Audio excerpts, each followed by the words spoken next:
Oke, Assalamualaikum warahmatullahi wabarakatuh. Perkenalkan, nama saya Muhammad Almisan. Saya dari jurusan Teknik Elektro semester 5 kelas non-rek. Oke, untuk kali ini saya akan membahas tentang makalah handphone untuk mata kuliah komputer digital. Handphone sebagai alat digital.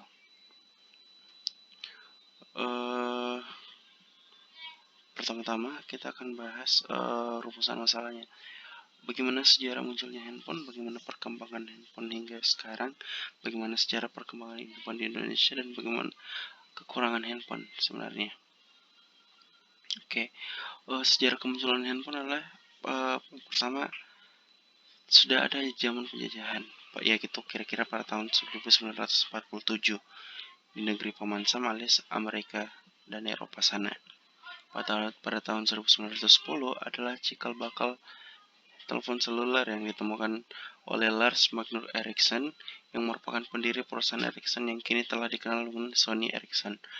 Pada awalnya orang Swedia ini mendirikan perusahaan Ericsson memfokuskan pada bidang bisnis perlaan telegraf dan perusahaannya tidak terlalu besar pada waktu itu. Pada tahun 1921 pertama kalinya Departemen Kepolisian Detroit, Michigan menggunakan telepon mobile yang terpasang di semua mobil polisi menggunakan frekuensi 2 MHz. Pada tahun 1960, Finlandia, sebuah perusahaan bernama Vesis Cable Works semula berbisnis di bidang kabel, melakukan ekspansi mendirikan perusahaan elektronik yang bernama Nokia sebagai headset telepon seluler. Nah, itu awal mulanya dari Sony Ericsson, terus di Finlandia lalu membuka Nokia yang dulu sangat hype sekali pada zamannya kita sendiri. Untuk sejarahnya mungkin agak panjang ya. Kita lanjut perkembangannya saja secara ringkas. Evolusi handphone dari pertama SCR 194 pada tahun 1938. Alat komunikasi ini adalah mbahnya atau tetuanya ponsel SCR 194 dan 195 adalah radio AM pertama di dunia yang dibuat oleh US America Army Signal Corps Engineer Laboratory Fort Moulton, New Jersey. Alat yang dipandang sebagai walkie-talkie pertama dengan bobot 11 kg dan berdaya jangkau sejauh 8 km. Kemudian ada SCR 300 sama, tapi dia menggunakan radio FM, digunakan untuk komunikasi, tapi jarak jangkaunya cuma 4,8 km. Berikut SCR. Next SCR-nya adalah bobotnya jauh lebih ringan, tapi daya jangkaunya semakin mengecil. Terus berubah jadi Mobile System A atau MTA. Ini perangkat komunikasi besutan Ericsson atau Sony Ericsson dan digunakan di Swedia dengan bobot 40 kg setara dengan bobot 300 unit ponsel iPhone. Wow. Dynatac adalah Motorola. Motorola membuat Portable Dynamic Adaptive Total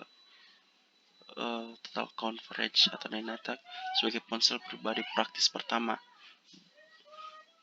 Di gambar bekas wakil presiden Motorola, Martin Cooper, tengah menelpon pesaing Bell Labs-nya.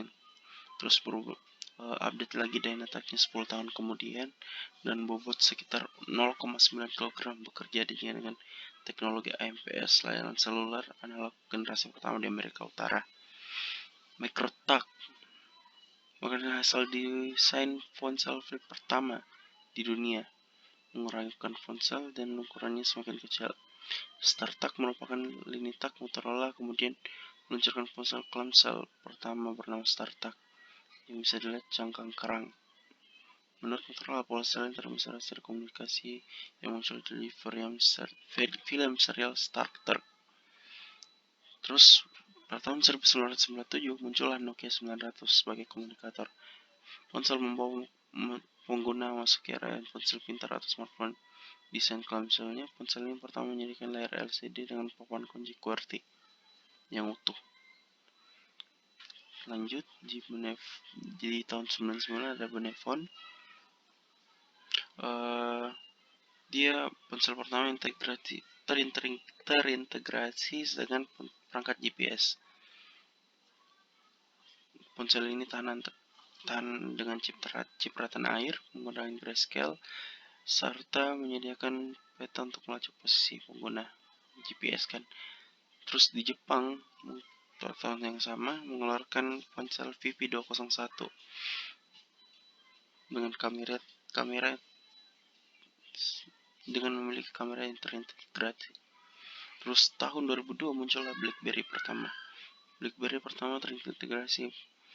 Ini adalah ponsel menyasar profesional dengan layanan email seketika, penyelesaian schedule, tapi kelemahan perangkatnya tak punya speaker dan mikrofon. Nah, tahun 2007 muncullah iPhone.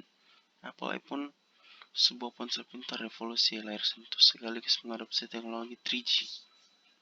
Nah, pada tahun 2010 ponsel pertama yang mengadopsi standar 4G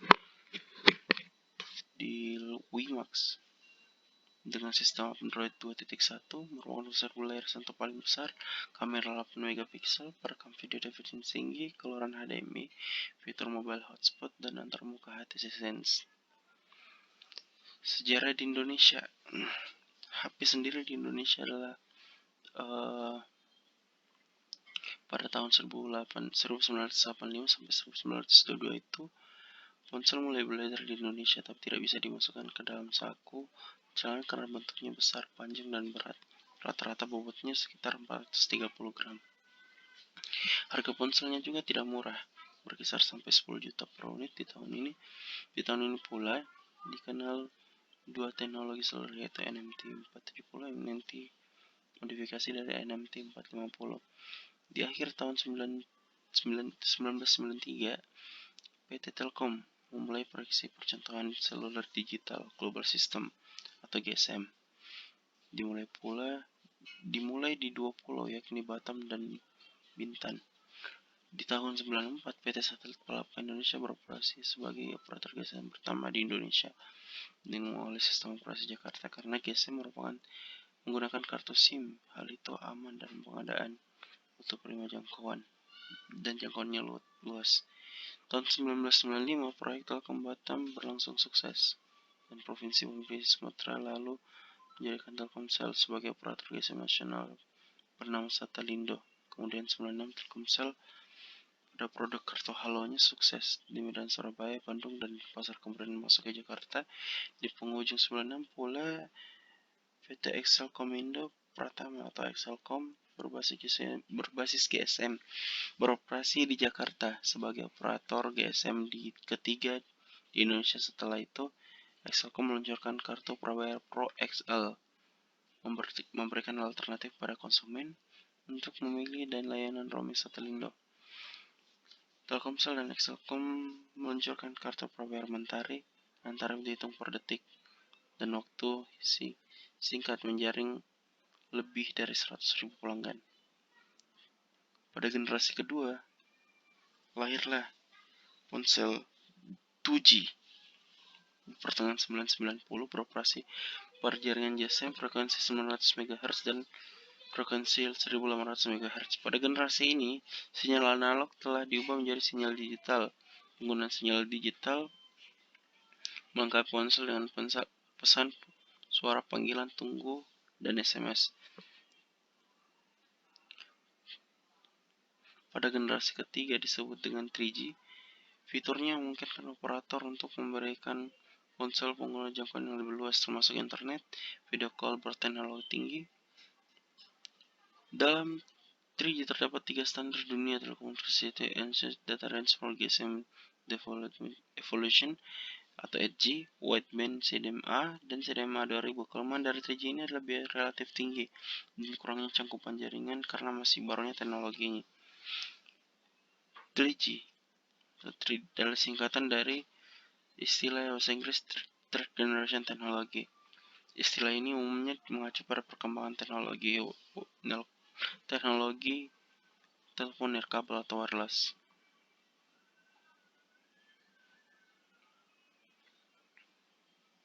Nah, jaringan 3G merupakan upgrade dari 2G Operator 2G berafiliasi dengan 3GPP perlu mengganti banyak komponen yang bisa memberikan layanan 3G. Sedangkan 2G berafiliasi dengan teknologi 3G lebih mudah dalam upgrade ke 3G karena berbagai network elemennya sudah didesain ke arah layanan pita lebar broadband wireless. Layanan 3G juga digembar-gemborkan, namun pada kenyataan banyak ditemui kegagalan. Negara Jepang dan Korea Selatan adalah contoh di mana layanan 3G berhasil. Hal ini mungkin disebabkan oleh faktor 1. Dukungan pemerintah, 2. Kultur masyarakat, 3. Keragaman layanan konten. Evolusi 3G, jaringan telekomunikasi telah menuju penggunaan layanan 3G. Penggunaan 3G dari 1990 ke 2010, Jepang adalah negara pertama yang melakukan 3G secara nasional. Adapun kesalahpahaman tentang 3G, ada beberapa pemahaman yang salah tentang 3G di masyarakat umum. 1. Layanan 3G tidak bisa tanpa ada cangkupan layanan 3G dari operator. Hanya membeli sebuah headset 3G tidak berarti bahwa layanan 3G dapat dinikmati. Handset dapat secara otomatis pindah ke jaringan 3G bila pelanggan tidak menerima cangkupan 3G, sehingga bila seseorang sedang bergerak menggunakan layanan video call kemudian terpaksa pindah ke jaringan 3G, maka layanan video call akan putus. 2.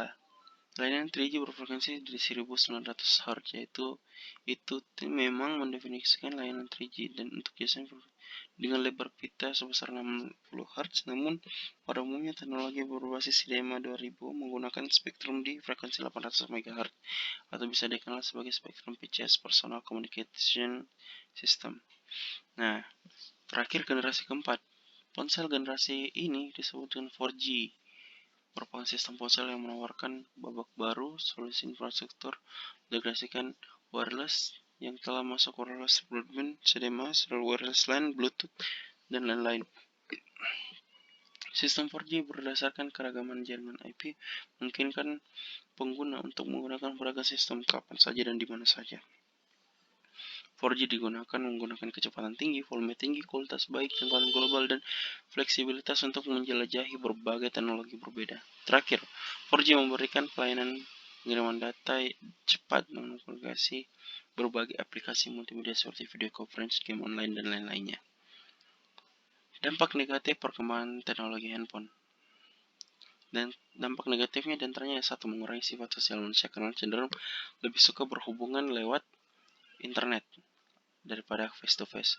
2. Sifat sosial yang berubah dapat mengakibatkan perubahan pola masyarakat yang dalam berinteraksi. Manusia menjadi malas bersosialisasi dengan teman dan lingkungan sekitar. Dengan fasilitas handphone yang dimiliki oleh HP, maka di zaman serba canggih modern segalanya bisa dilakukan dengan duduk di tempat tanpa perlu beranjak dari tempat duduk dan meninggalkan aktivitas seseorang, mulai dari mengisi pulsa, transfer uang, memesan tiket, belanja, dan lain-lain. Oke, sebagai penutup, kesimpulannya adalah handphone merupakan salah satu perkembangan teknologi dengan kecanggihan teknologi saat ini. Fungsi handphone tidak hanya sebagai alat komunikasi biasa, tapi manusia dapat mengakses internet, SMS, berfoto, saling mengirim data. Dampak yang ditimbulkan dari handphone mungkin tidak kita sadari. Selain memudahkan berkomunikasi sebagai dampak positif yang didapatkan, terdapat pula dampak negatif yang manusia dapat sebagai akibat menggunakan handphone atau telepon genggam ini. Handphone pada saat ini tidak hanya digunakan oleh kalangan dewasa saja. Secara anak-anak pun sudah banyak yang memiliki handphone. Kecanggihannya tidak kalah dengan handphone orang dewasa, sehingga dampaknya terjadi tidak hanya pada orang dewasa tapi juga pada anak-anak. Berikut hasil presentasi saya. Terima kasih atas perhatiannya. Lebih dan kurangnya mohon dimaafkan. Wassalamualaikum warahmatullahi wabarakatuh.